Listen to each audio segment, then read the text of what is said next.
ونتوكل عليه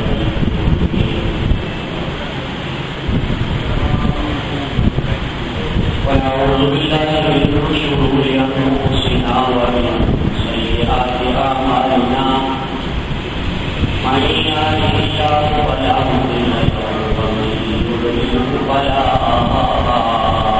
هادي له ونشهد أن لا إله إلا الله وحده لا شريك له ونشهد أن سيدنا وسندنا ومولانا ومولانا وملجانا وحبيبنا وحبيب ربنا وحبيبنا وحبيب قلوبنا محمدا عبده ورسوله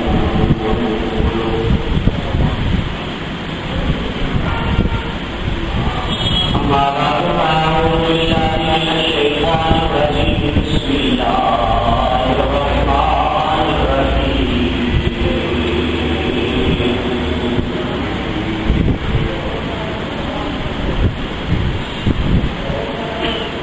إنا أرسلناك شاهدا ومبشرا ونذيرا لتؤمنوا بالله ورسوله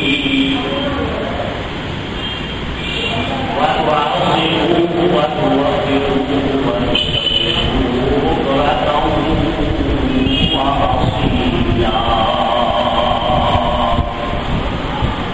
آمنت بالله صدق الله العظيم وبلغنا النبي الكريم الأمين الرؤوف الرحيم ونحن على ذلك من الشاهدين والشاكرين والحمد لله رب العالمين.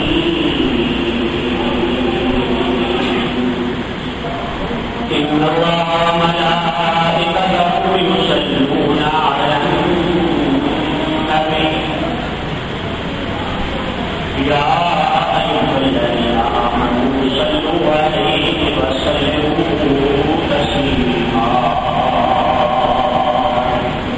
اللهم صل وسلم وبارك وترحم وتحنن وتعظم وتكرم على سيدنا ونبينا ومولانا محمد وعلى آله وأصحابه أجمعين. والصلاة والسلام عليك يا سيدي يا رسول الله وعلى آلك وأصحابك يا سيدي يا حبيب الله. الصلاة والسلام عليك يا رحمة للعالمين وعلى آلك وأصحابك يا شفيع المذنبين. مولاي صل وسلم دائما أبدا على حبيبك خير الخلق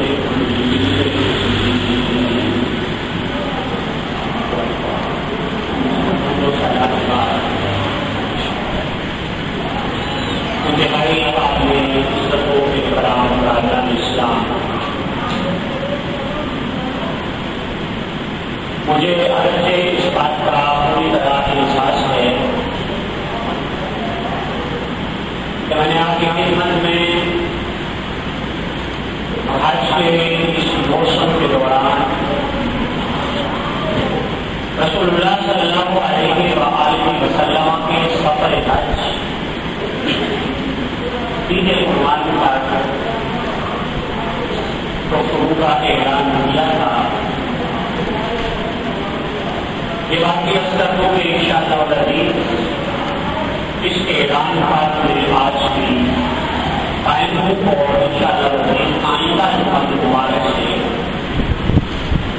ہم اسی قربان پر گفتگو کا آغاز کریں گے.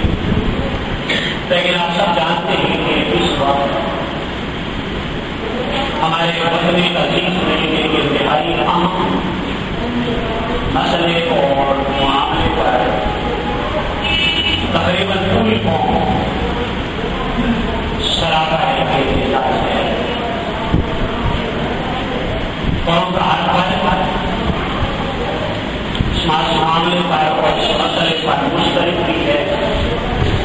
میں ہوئی ہے بڑے خاص درد اور تکلیف کی محسوس کر رہا ہے. یقین میری ان باتوں سے ہی آپ اصل مسئلے کا ضرور پہنچ چکے ہوں گے.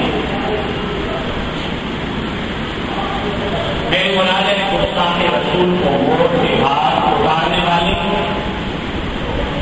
ایک عاشق رسول کی سزائے موت کا فیصلہ.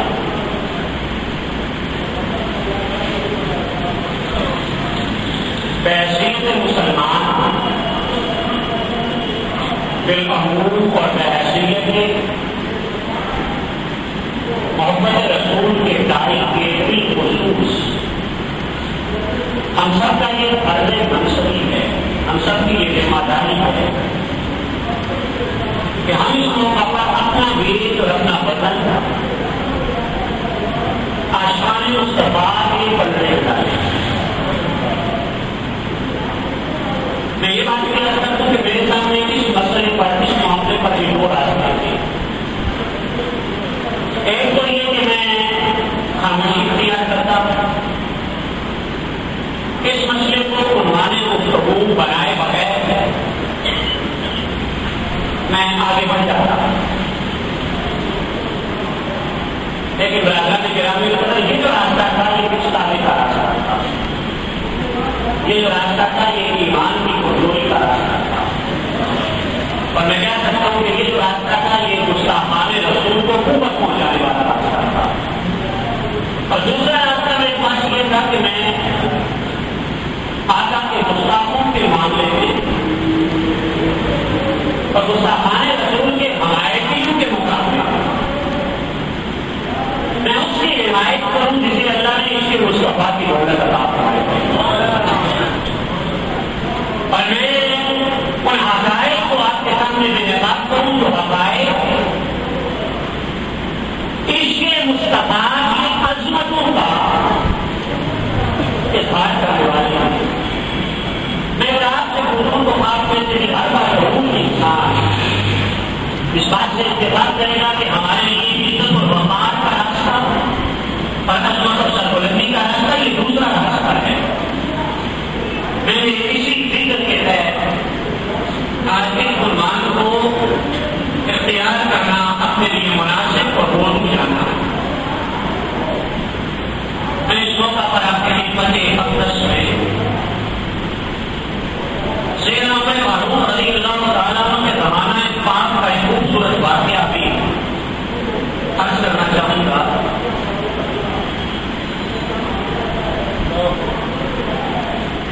یہ جو واقعہ ہے جو میں آپ کے خدمت میں عرض کرنا چاہتا ہوں, ایک تو یہ اس لیے بتا رہا ہوں کہ میں آپ کے سامنے کی بات واضح کر سکوں کہ میں نے اس موضوع کا انتخاب کیوں کیا. اور دوسرا بھی اس واقعے سے آپ کو یہ بھی پتا چلے گا کہ اسلامی ریاست میں گورنر کیسے ہونے چاہیے. اسلامی ریاست میں اسلامی ریاستوں اور صوبوں کے گورنر اور حکمران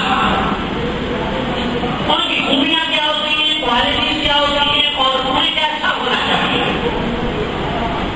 حضرت خالد بن معدان رضی اللہ تعالیٰ عنہ اس روایت کے راوی آپ فرماتے ہیں کہ امیر المومنین سیدنا عمر فاروق رضی اللہ تعالیٰ عنہ ایک موقع پر دورے کے لیے معائنے کے لیے ہمت شہر تشریف لائے.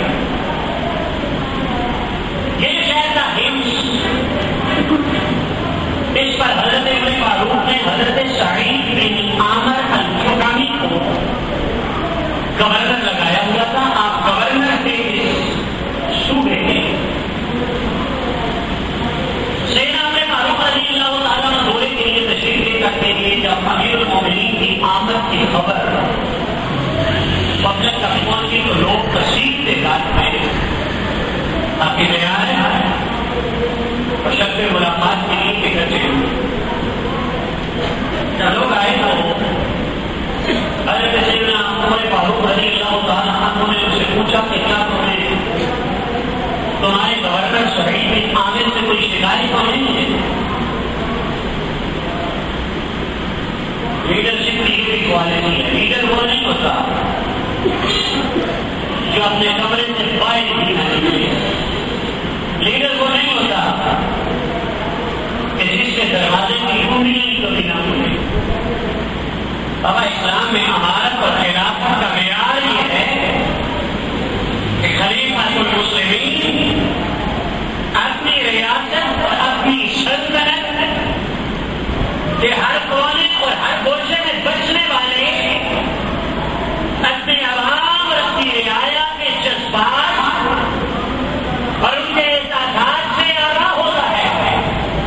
اور صرف آگاہی نہیں ہوتا، ان کا ادب اور احترام بھی کرنے والا ہوتا ہے.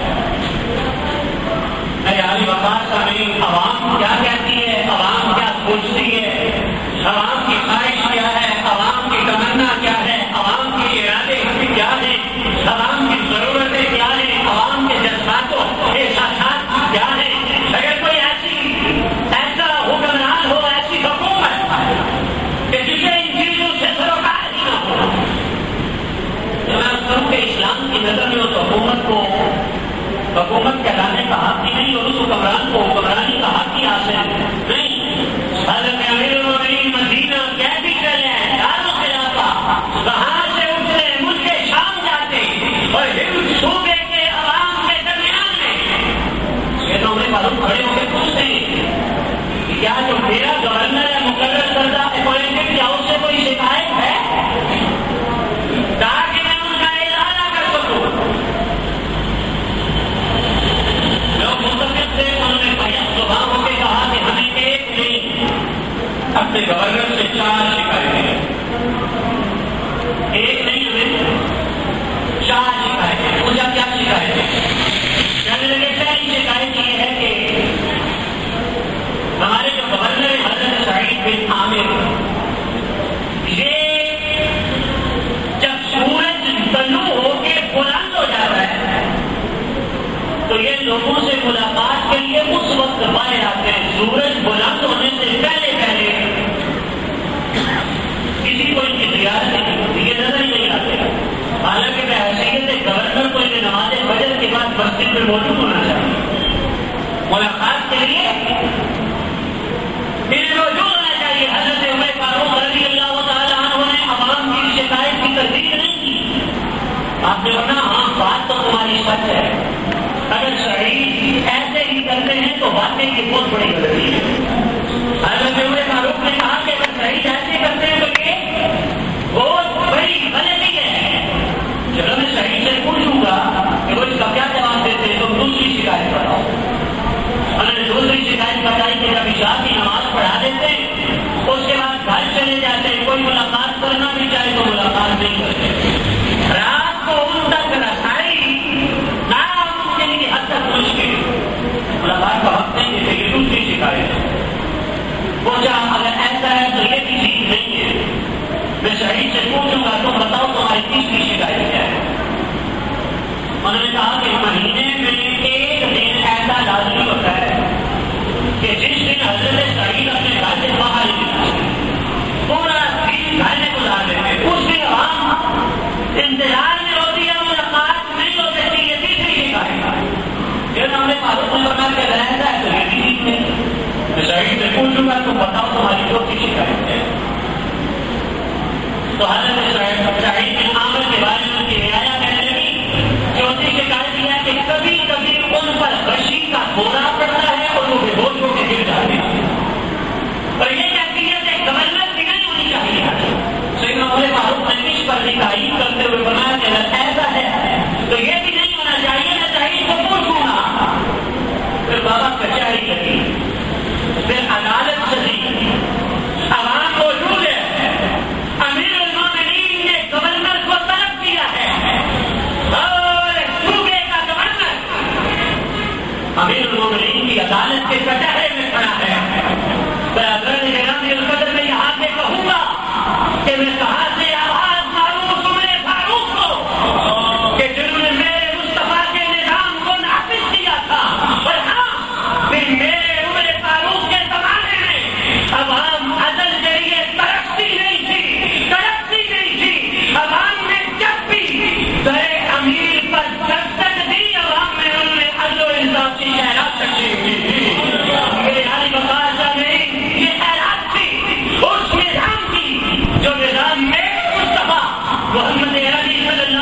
اور اس کی وجہ صرف یہ ہے کہ ہم اپنے اس مقصودی نظام سے دور ہو گئے جس مقصودی نظام کی بنیاد میرے مصطفیٰ نے پیچھے شہر مدینہ میں رکھی تھی.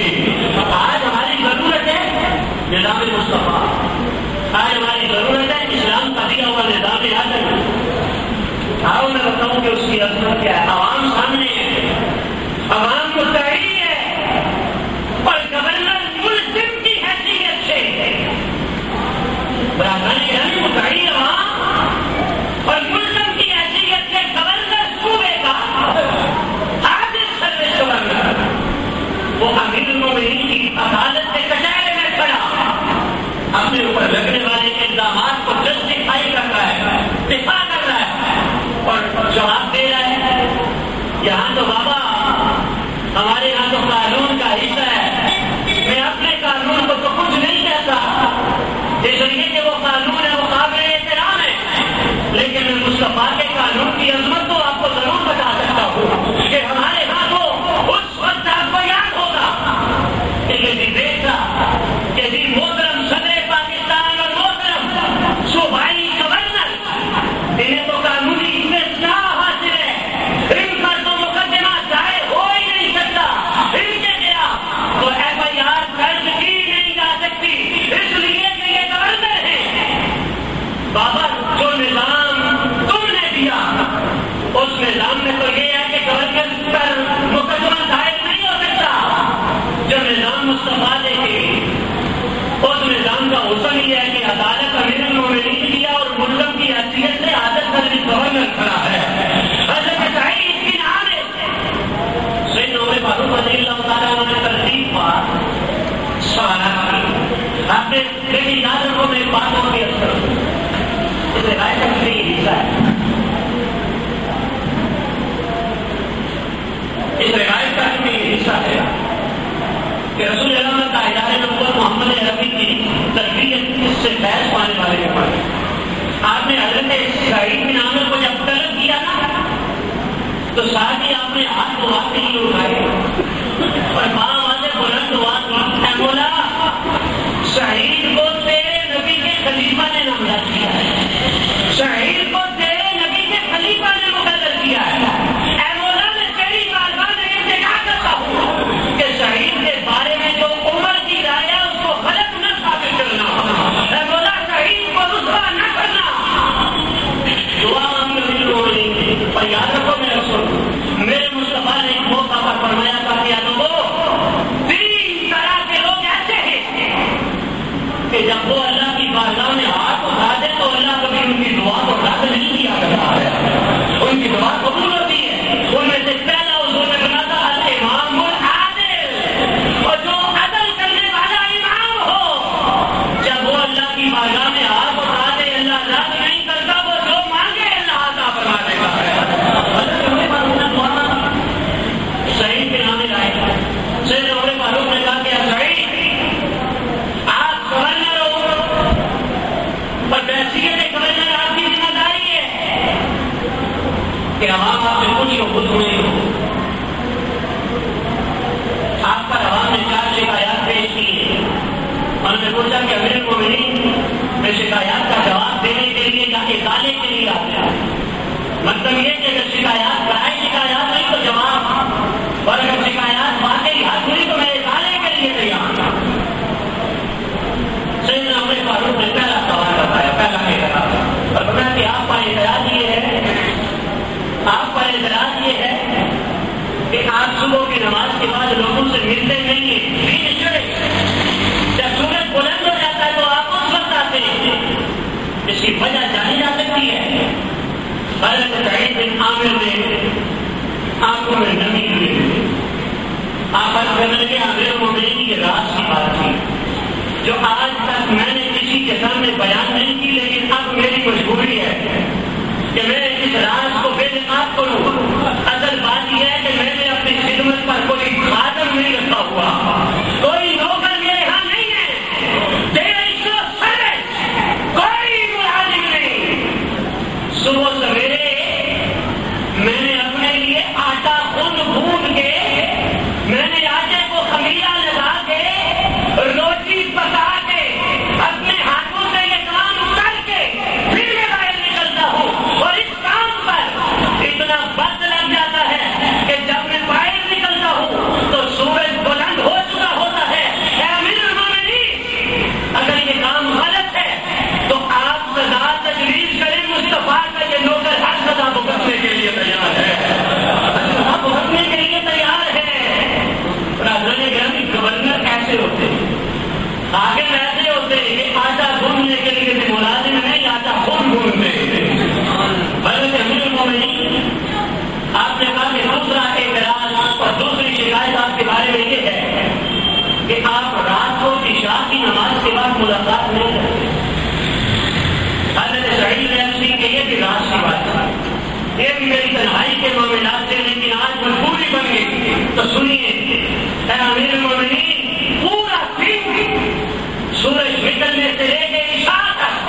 اگر یہ میری غلطی ہے تو جو سزا میں حاضر امیر المومنین نے کہا کہ تیسرا سوال اور تیسرا اعتراض آپ پر یہ ہے کہ آپ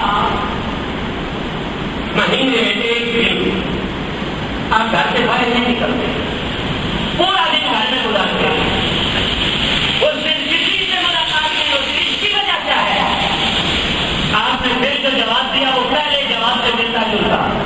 آپ نے بنا کہ امیر المومنین میرے پاس کپڑوں کے جوڑے زیادہ نہیں اور نہ ہی میرے پاس کپڑے دھونے والا ملازم ہے، نہ ہی نوکر ہے، مہینے میں ایک دن مخصوص کیا ہوا ہے جو کپڑے ہوتے ہیں اس دن وہ کپڑے دھوتا ہوں، گھر کے اندر خود ننگا ہوتا ہوں، اتارتا ہوں کپڑے، وہی دھو کے دھوپ میں ڈال کے خشک کرتا ہوں اور وہی دھو کے خشک کر کے وہی کپڑے پہنتا ہوں، اور میں چونکہ پورا دن اس کام پر لگ جاتا ہے اس لیے عوام کی خدمت میں حاضری اس دن نہیں ہو سکتی، اور ایسا روز نہیں، مہینے میں صرف ایک دن میں اس کام کے لیے مخصوص کیا ہے۔ پر امیر المومنین اگر یہ بھی خلاف سنت ہے تو میں اس کی طرح کو کرنے کے لیے بھی حاضر ہوں۔ پھر حضرت امیر المومنین نے چوتھا اعتراض بتایا، میں نے جس مقصد کے لیے یہ روایت سنائی آدھا مقصد تو پورا ہو گیا کہ میں آپ کو بتاؤں کہ گورنر ویسے نہیں ہوتے جیسے چلے انجام کو پہنچے، گورنر ایسے ہوتے ہیں جنہیں امیر المومنین عمر فاروق گورنر بنایا کرتے تھے، جنہیں علی المرتضیٰ جن کا انتخاب کیا کرتے تھے، وہاں پہ بہت بڑی کمپنی کا مالک ہونا، وہاں پہ بڑا بزنس مین ہونا، وہاں پہ ریلیشن شپ کا قائم ہونا، خلیفہ کے ساتھ یہ بیان نہیں تھا یہاں تو جس کا تعلق جتنا قریب کا ہے وہ ادھر بڑے عہدے پہ پائے، اور جس کا رشتہ جتنا قریب کی دوستی کا ہے محنت کا سدیانہ پر دھلیاں وغیرہ جاتی ہے، وہاں پہ معیار